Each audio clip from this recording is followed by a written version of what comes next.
బంగాళాఖాతంలో ఏర్పడిన మోంతా తుపాను ఏపీ వైపు దూసుకొస్తుంది. తుపాను నేపథ్యంలో ఏపీ ప్రభుత్వం అప్రమత్తమైంది. అధికారులతో AP CM Chandrababu video conference నిర్వహించారు.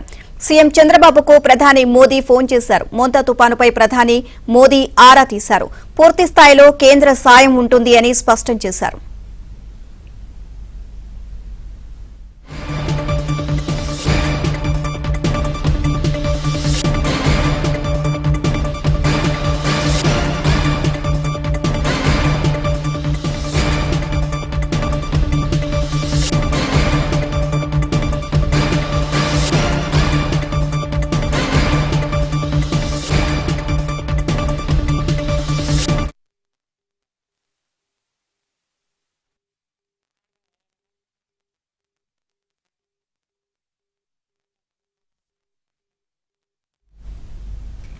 మోంతా తుపాను నేపథ్యంలో సహాయక చర్యల పర్యవేక్షణ కోసం వివిధ జిల్లాలకు ప్రత్యేక అధికారులను ప్రభుత్వం నియమించింది. తుపాను ప్రభావం ఉంది అన్న అంచనా మేరకు కోస్తాంధ్ర, రాయలసీమలోని 19 జిల్లాలకు 18 మంది ఐఏఎస్లను ఇన్ఛార్జ్ అధికారులుగా నియమించింది.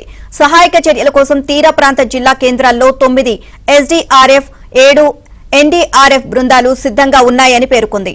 తుపాను సహాయ పునరావాస కార్యక్రమాల కోసం ప్రభుత్వం తక్షణం 19 కోట్లు విడుదల చేసింది.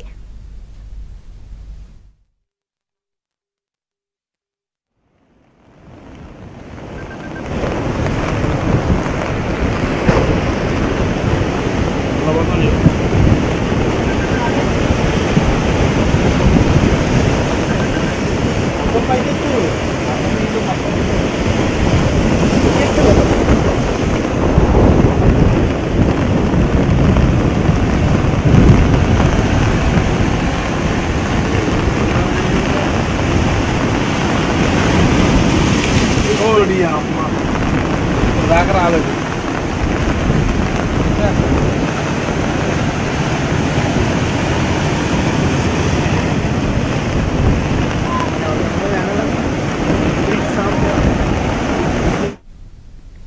తుపాను ప్రభావంతో 3 రోజులు ఏపీలో భారీ వర్షాలు కురవనున్నాయి. ఇవాళ కాకినాడ, అంబేద్కర్ కోనసీమ, పశ్చిమ గోదావరి, కృష్ణా, బాపట్ల, ప్రకాశం, నెల్లూరు జిల్లాలో కుంభవృష్టిగా, కోస్తాలోని మిగిలిన జిల్లాలు, రాయలసీమలోని తిరుపతి, చిత్తూరు, కడప, అన్నమయ్య, నంద్యాల జిల్లాలో భారీ నుంచి అతి భారీగా, మిగిలిన జిల్లాలో అక్కడక్కడ భారీ వర్షాలు కురుస్తాయని ఐఎండీ తెలిపింది.